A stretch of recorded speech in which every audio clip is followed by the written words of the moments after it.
Olá, pessoal! Boas-vindas a mais uma análise técnica de arquitetura de software, um material trazido até nós pelo The Foundry by Ford College.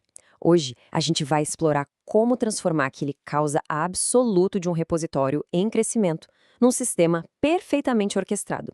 Pensem nisso como desenhar a planta de engenharia perfeita para o seu projeto. O nosso foco é a colaboração em escala e automação de revisões.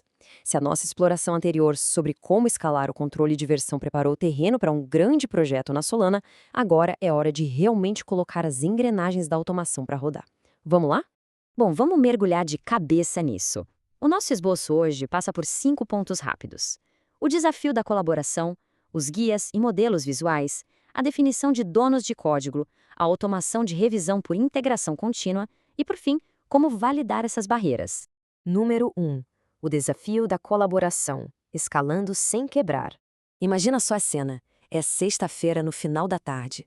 A equipe inteira está trabalhando duro para finalizar funcionalidades, dezenas de pedidos de alteração de código estão sendo abertos ao mesmo tempo, os revisores estão completamente sobrecarregados e lendo linhas e mais linhas, e aí, bum, uma mescla acidental quebra o programa inteiro na Solana.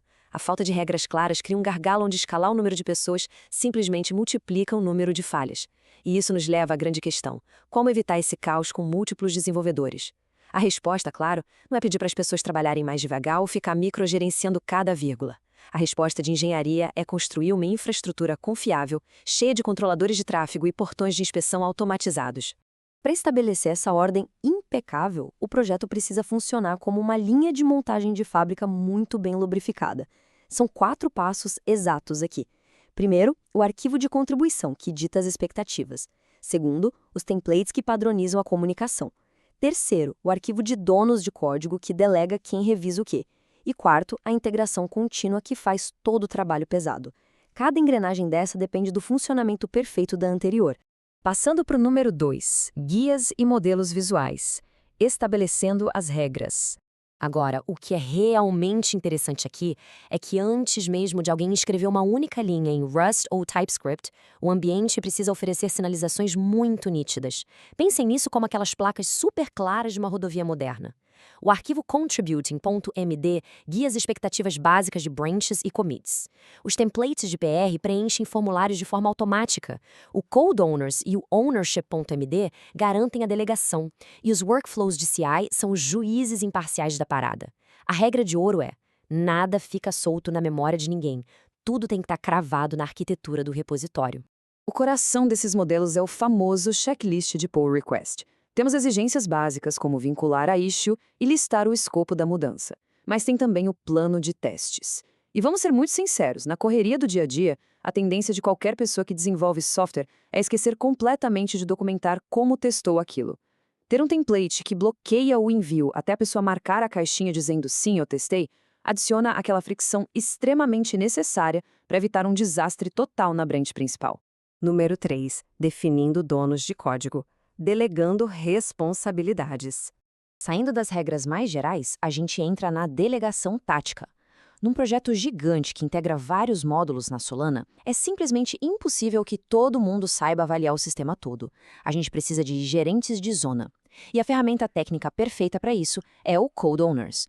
É um arquivo que funciona literalmente como um controlador de tráfego aéreo automatizado. Fez uma alteração no SDK, o sistema roteia na hora para a equipe do SDK. Mexendo nos contratos inteligentes em Rust, o alerta vai direto para o time responsável. É zero adivinhação. Trabalhando lado a lado com isso, temos o ownership.md. Esse documento lida com as expectativas humanas, definindo os acordos de nível de serviço, ou SLAs, de revisão. Porque não adianta nada notificar a equipe certa se o código vai ficar lá mofando por 2 semanas.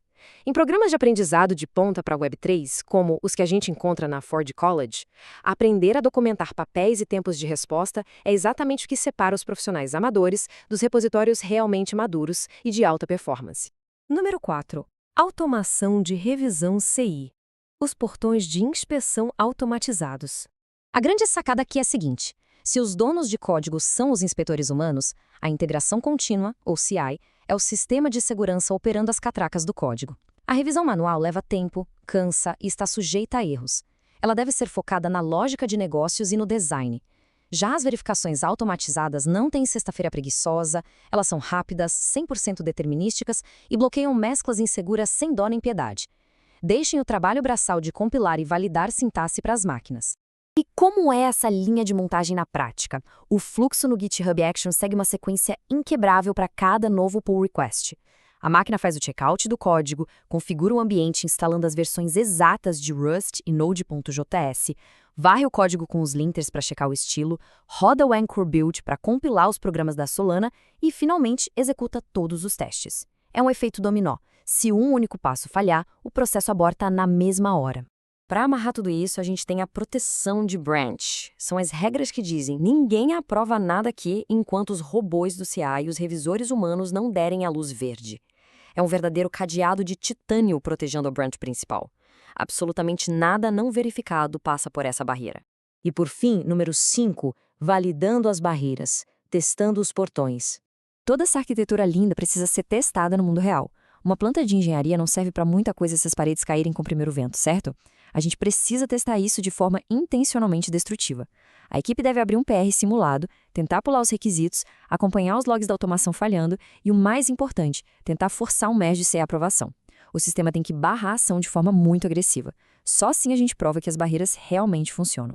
Então, a grande reflexão que fica para nós é a seguinte: como essas barreiras automatizadas vão transformar a entrega final de um projeto gigante e prático como um capstone? Quando substituímos o esforço manual pela automação e a ambiguidade por regras cristalinas, a equipe inteira consegue escalar numa velocidade impressionante. Para quem quer continuar explorando esses projetos de engenharia colaborativa e dominar o desenvolvimento na Web3, dê um pulo em Forge.college. A automação é a verdadeira chave para não perder o controle do projeto. Um grande abraço e a gente se vê na próxima exploração técnica.